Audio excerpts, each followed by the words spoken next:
Well, hey, everybody, thanks for joining us again on the podcast. We have these series of special episodes where we're highlighting people who are appearing on our panel at the Church and Trauma Summit this September. And today I'm with a friend of mine, Tiffany Kavanaugh, Tiffany will introduce in a minute. But just to remind you, our Church and Trauma Summit is coming up September 17th from 10 to 2 at City Impact. It's designed for church leaders, but it's open to anybody. And you can find out more and register at chne.org/summit. So Tiffany, thanks for joining me today. Thank you for having me. So Tiffany's appearing on our panel. She's going to be a part of the panel discussion that's really geared toward being outward focused and looking at our community and the vulnerabilities in our community. And Tiffany's a friend. She goes to church with my wife and me, and just have gotten to know you a little bit over the last few months. But why don't you tell us a little bit about your professional background and kind of your connection to trauma and vulnerability and really, why you wanted to be on a panel like this? Sure. Well, I think that I want to be on a panel because I think finally it's getting to a point in my career where it feels like, yeah, not everybody knows what I know. I think you spent the first part of your career thinking everyone knows things I don't know. And now I'm recognizing more. I've been doing this for 25 years, which is really interesting to me to have those words come out of my mouth. But I graduated from Nebraska Wesleyan in 1997 with a degree in social work, sociology, and anthropology. And then I graduated from UNO with a master's degree in social work in 1999. So I've held a license for mental health practice for almost 25 years. This coming up in June of 2024. It'll be 25 years. So I have been working in the field for a very long time now. And when you ask me about trauma today, it just makes me reflect, like, what has it meant through the years? And I remember my first job just asking people, have you had abuse, loss, or trauma? And pretty much just one question, yes or no, kind of. And I'm so glad that it's more than that now, but it certainly has evolved for me from being a question you ask just to kind of gather that information, to a complete framework that you can understand and utilize to help people. Yeah. Okay. Now tell us, or I guess our listeners, I know the answer, but where do you work professionally, and who are the people that you serve in your day-to-day role? Well, I've always worked in the mental health field, and currently I have a private practice at Cheney Psychiatric, and I have been there for 14 years, working in a private practice setting. And then I also work since 2015, so for about the last 8 or 9 years, I've worked at LPS as a school social worker, focusing mostly on the elementary aged school children and their families. Nice. Okay. Well, what really got you interested to dedicate your life to this particular area of focus? Was it a particular person, series of events? What motivated you to pursue mental health?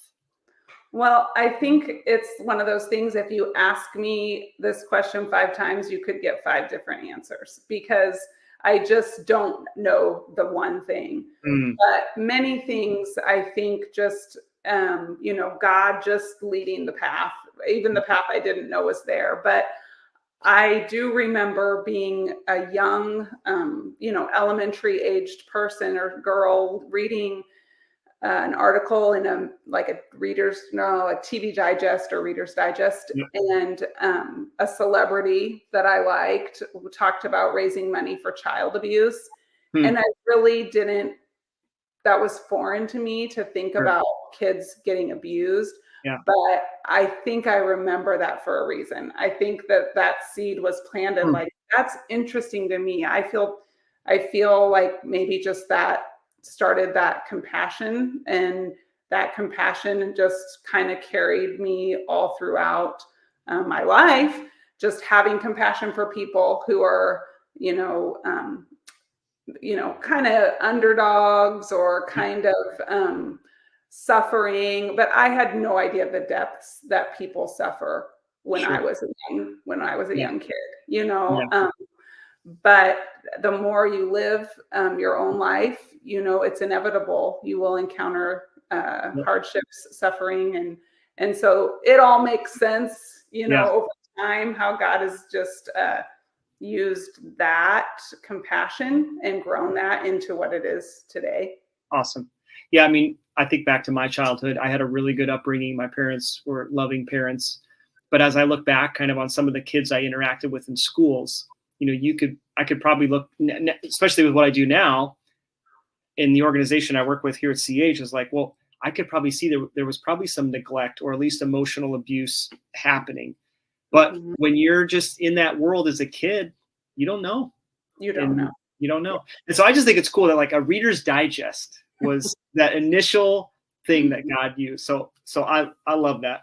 So let's kind of shift gears and focus on the church side of things.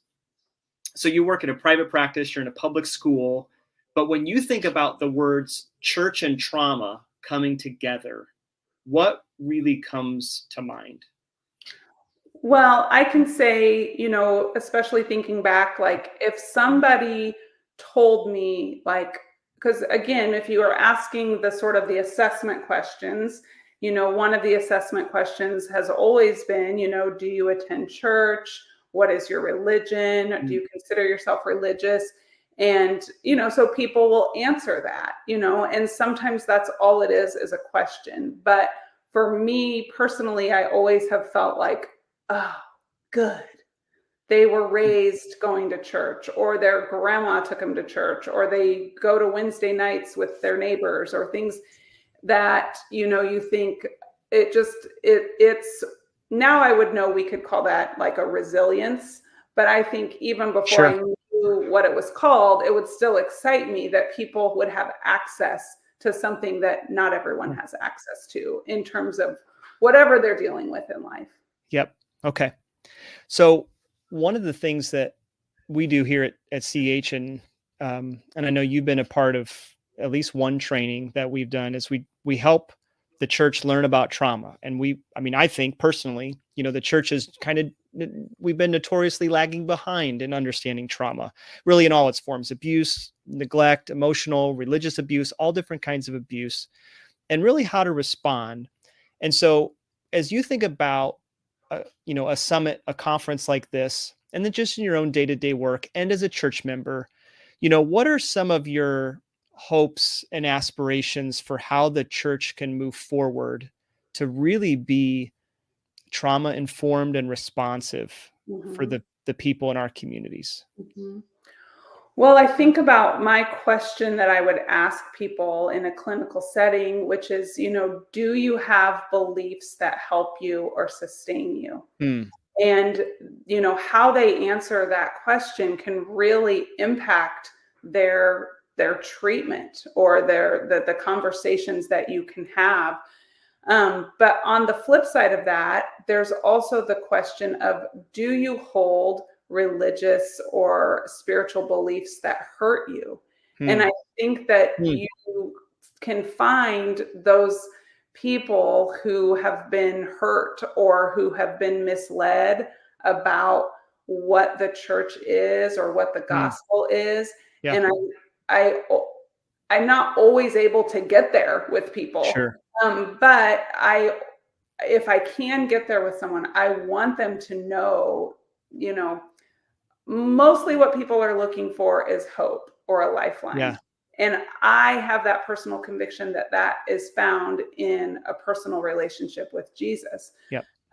But we always have to be mindful and respect that not everyone's there yet. Yep. And so Yep. it's really about meeting them where they're at, but getting excited that the church in a relationship with God can offer the one thing they need. Yeah. Everyone needs hope.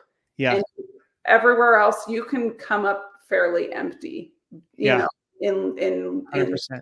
pursuing that. Yep.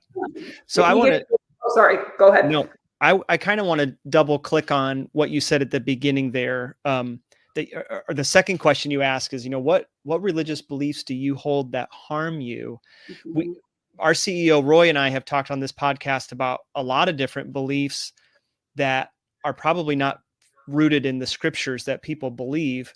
And so I don't want to ask you to really get into specifics, cases, obviously not that, but like maybe highlight what are a few of the beliefs that you've heard that people believe that have really hurt them when it comes to, religious teachings, traditions, all that kind of stuff. Do any come to mind? Yeah, they come to mind. And I mean, there are things that are relatable even for myself. It's just like when you maybe feel like God is punishing you. Oh, yeah. That is hard to overcome. That is really hard. It's hard when you're going through something hard. I mean, it's difficult when you're going through something that's really impacting your mental health or your physical health. Yeah. You feel punished or you feel undeserving or you wonder why these things are happening. And I think that I have seen people struggle with that. I relate to that at times, but luckily for me, I knew how to find truth, Yep. But really, not everyone has access to that. They don't have access to the place or the people or the encouragement that is needed. Totally. To find that. I also think another one is just, I don't want to go so far into, well, let me be careful how I say this. I think it's just that God is for some people and not others, and I mean, that couldn't be farther from the truth, but I think people don't necessarily tap in to spiritual or Christian beliefs because they feel it's not for them. Sure. Maybe they weren't raised with it. Yeah. Maybe they know somebody who they, is hypocritical or something, and they just don't think it's for them. Yep. So what came to mind when you said that is sometimes people in the church can cause religious trauma, or we are the ones who say things not carefully, not clearly.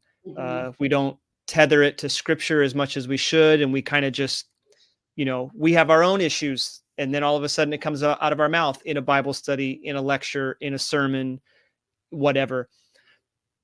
As you've rubbed shoulders with people in the church over 25 years, how do you encourage a fellow Christian who maybe doesn't understand as much about trauma and vulnerability and how our words could come across and actually do more damage to people, make them feel unsafe, that kind of thing? What do you, how do you handle those situations when you're like, you have all this knowledge, like you were saying, like, educate, not just education, but now experience, how do you help someone just in a friendly way, in a, hey, we're brother and sister in Christ kind of way. Let me help you understand maybe what this person is experiencing, why that could have been harmful, why they don't want to come back to church, all that kind of stuff.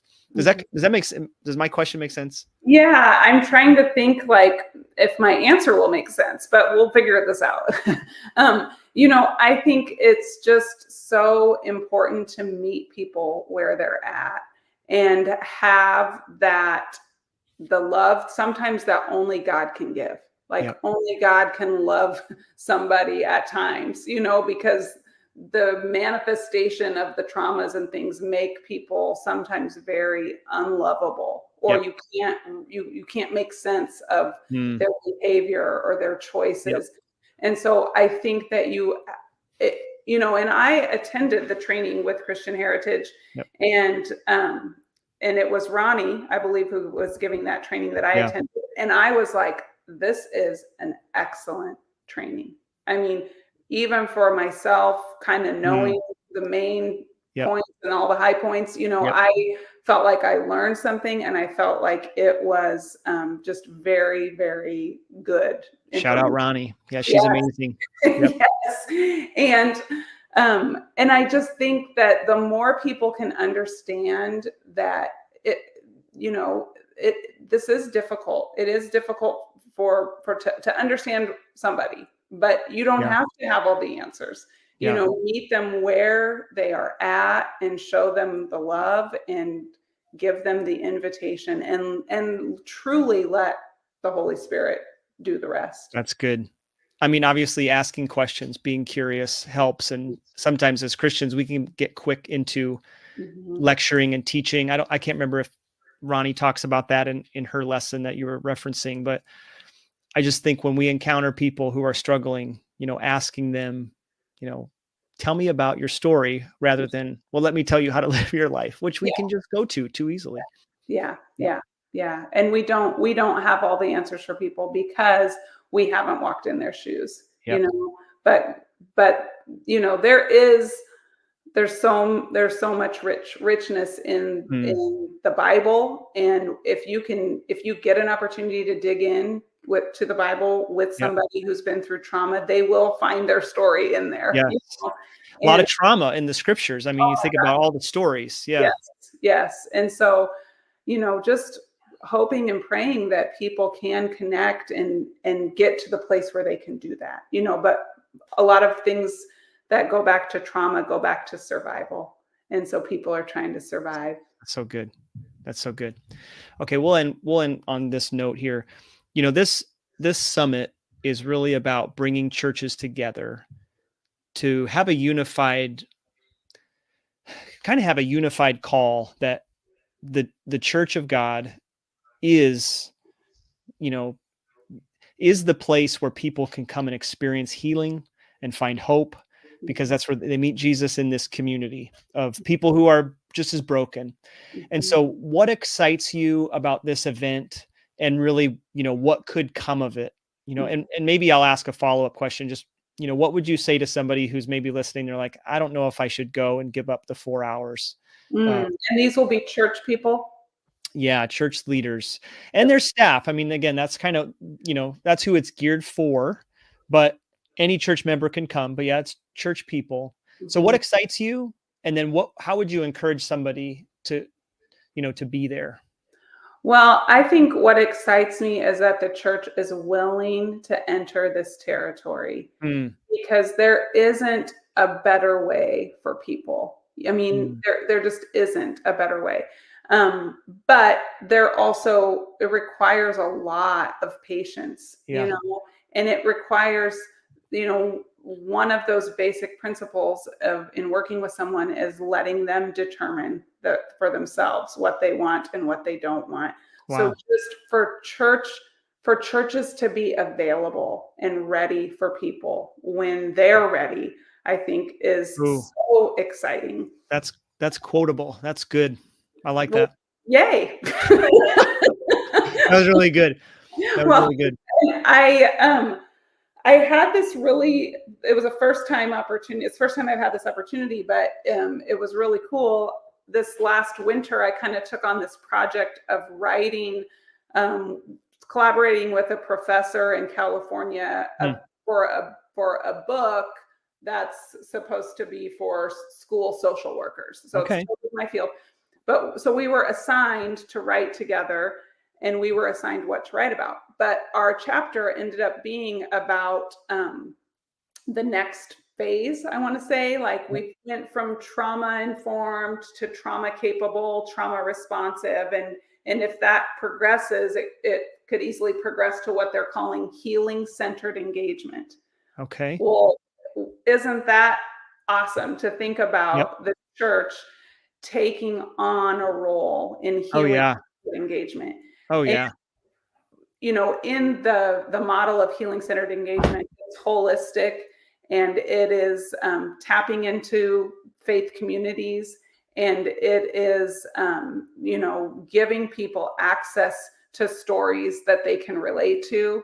And I just think that is exciting, and that's only something that God could have brought together, because this writing opportunity I had wasn't something planned. I love it. I love that. So you're writing a book, a chapter in a book. Yeah. I love it. Awesome. This has been so good. We could keep going on. We'll stop there for sake of time. I'm so looking forward to having you at the summit. And thank you for what you do. And just to speak, like, the longevity that you were describing in what you've done, 25 years in the field, is an accomplishment. And so thanks for what you do for kids, for families, for people who are struggling. So can't wait to have you on the panel. Well, I'm really excited, James. So I'm glad that our paths crossed, and watch out, it could be a family reunion in our future. Yeah, great. All right. Well, thank you everybody for listening. Thanks for tuning in as always. Again, you can check out the summit, chne.org/summit online. Tiffany, thanks again for being with us. Thank you so much. All right. Thanks everybody.